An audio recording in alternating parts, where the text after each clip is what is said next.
More of a chat later on. Our sessions, tracks and interviews come from Black Bikini Alpha this week. They visited Bristol a couple of weeks ago. And I'm about to play you what I think is the most amazing story we've had on Morning Glory so far. Black Bikini Alpha have a fan, one particular fan we're talking about now, a female who this story unfolded around. Owen and Darren came in to tell me all about it. Just have a listen to this.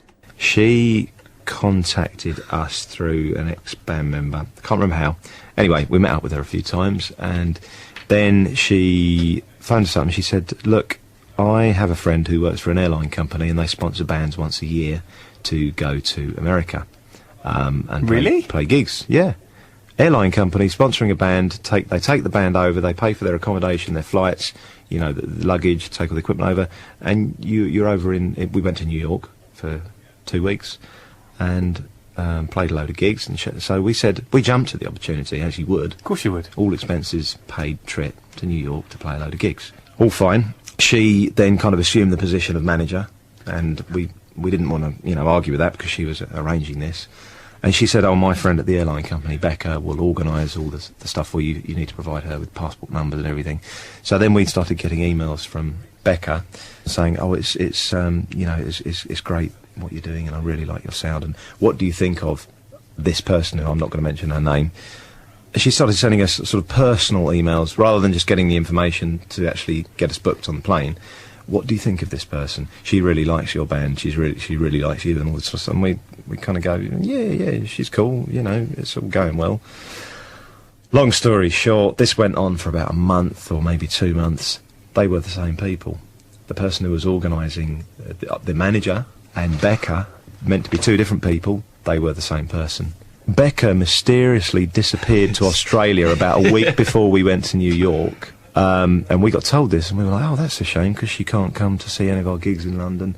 What this person didn't know is one of our ex-band members, Simon, his dad actually lives in Australia, so he did a bit of homework and a bit of Sherlock Holmes detective work, and he basically said to her one day, you're the same person. And she was, she didn't really know what to do, and she admitted it in the end. She said, yeah, I am, and I'm really sorry about that. And there was no airline company. There was no sponsorship. This was now about 3 days left before we were all meant to get on a plane to New York with all our gear. She'd paid for everything out of her own pocket. No! So we were like, what the hell do we do? We went to New York. She told us... Of course, you're not going to pass that up, She told us she had, you know, about 12 gigs booked up in 2 weeks, and this was fantastic. We got there and we found out we only had 2. So we then had to go out and get the rest of the gigs. So we ended up playing about 11 or 12, which was great, and we had a great time. But, I mean, poor girl, I think she was a compulsive liar. She just ended up telling us so many untruths. We brought along our kind of other manager at the time, and she refused to talk to him. She refused to communicate with him.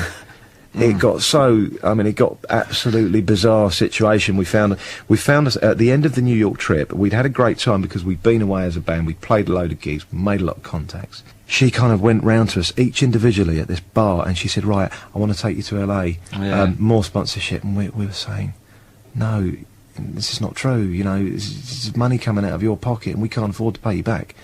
And she was crying in the bar, and she was going around to each band member trying to win them over. Yeah. And we just thought, oh, poor girl, she's just gone in the head. Deluded completely. And needless to say, we came back to England and never really spoke or saw her again. Never seen her. What a story. How did you get all the gigs once you were in New York? It was just by word of mouth and... Yeah, we went... Had all the streets and... Yeah, just went round to venues with a load of CDs and said, look, we're in New York, we've only got a couple of gigs booked, can you put us on? Most of the promoters out there were, yeah, we've got a slot tomorrow. We played CBGB's, which was great because now it's closed down, so that's fantastic to have actually played there. We did the CBGB's acoustic night as well. Yeah. We did 2 gigs in one night. We played the Lions Den, which I think was Bruce Springsteen's first New York gig. Yeah.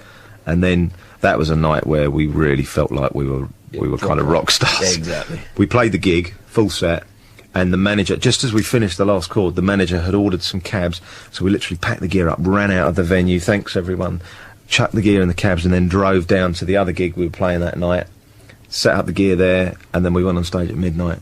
What a story. Black Bikini Alpha. It's a wonder this band are still going. They've had so many setbacks, and there's another one to come. They had one in Bristol as well, would you believe? Let's get another session track from them, though. This is why they're still going. Songs like this. Kicking and Screaming. BBC Morning Glory.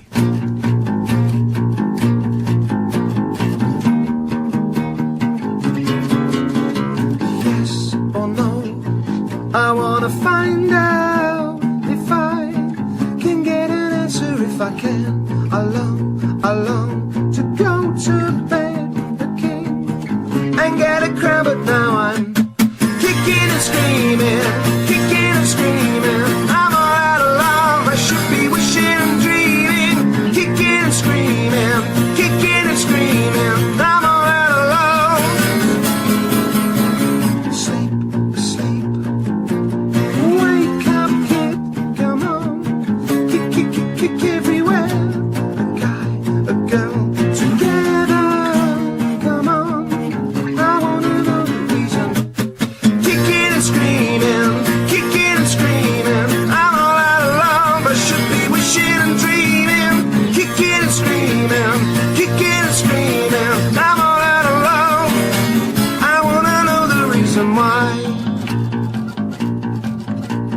Come to bed, I will set you free, my love. Come to me, just forever, but tonight.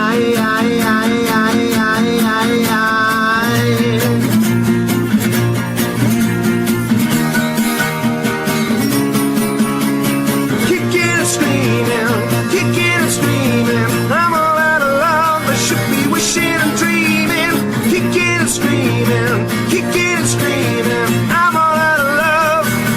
I wanna know the reason, I wanna know the reason why. I long to go to bed, a king, and get a crown, but now a girl, a guy, a boy, together. Come on, I wanna know the reason why. Black Bikini Alpha, Kicking and Screaming. One more session track to come from them, and an interview about their cover today, which their cover is a Gloria Gaynor track. That probably narrows it down quite a lot, doesn't it? But they've got a brilliant cover to come, and they'll be back very, very soon. This week is all about Black Bikini Alpha.